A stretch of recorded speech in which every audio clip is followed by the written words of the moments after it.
Good afternoon, ladies and gentlemen. My name is Iliana Magra, and here are the top headlines of the day in Greece. The Anti-Money Laundering Authority has launched an investigation into the alleged members of a criminal organization in Crete, with inspectors freezing their bank accounts and assets. Financial transactions and real estate holdings of those involved are under close scrutiny, and evidence has reportedly revealed traces of activity abroad. As a result, assistance will be requested from the relevant foreign authorities. Upon completion of the investigation, the collected evidence will be forwarded to judicial authorities for evaluation, and if indications of additional criminal acts emerge, the scope of charges against those arrested is expected to expand accordingly. Now, the Coast Guard has said that an incident involving Turkish and Greek fishing boats last night took place in international waters. According to data of the competent Directorate of Fisheries Control, the Turkish vessels remained in international waters throughout their activity and never entered Greek territorial waters, it said in a press release today. This was also confirmed by 3 Coast Guard patrol boats that arrived in the area and remained within Greek territorial waters, it added. The data pinpointing the position of all the vessels involved was obtained from the Integrated Maritime Services System of the European Fisheries Control Agency, the Coast Guard said. The competent prosecutor has been informed, and a preliminary investigation into the incident is underway. In other news, Greece's parliament passed a law early on Wednesday toughening penalties for rejected asylum seekers and speeding up returns to their home countries, hardening the country's stance on migrants after a surge in arrivals at its southern borders this year.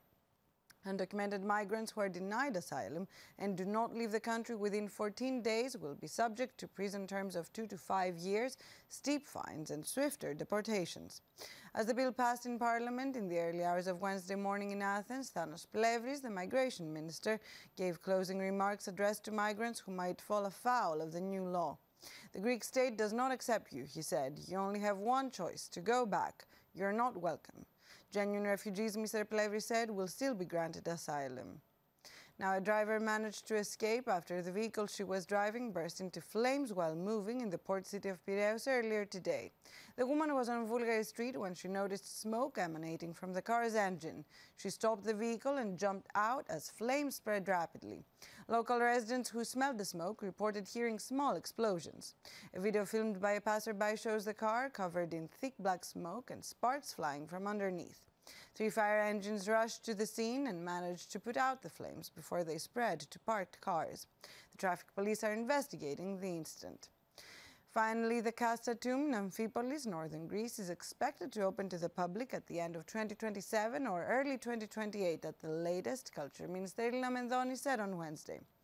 Ms. Mendoni visited the site to inspect the work being carried out at the monument. The contractor and the directorate have undertaken the restoration of the enclosure and the planning of routes, Ms. Mendoni said, adding that the construction of a museum, which will house the exhibits, has been included and is being financed by the region of Central Macedonia using EU funds.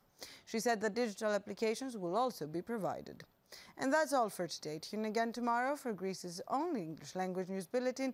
And ladies and gentlemen, have a good afternoon.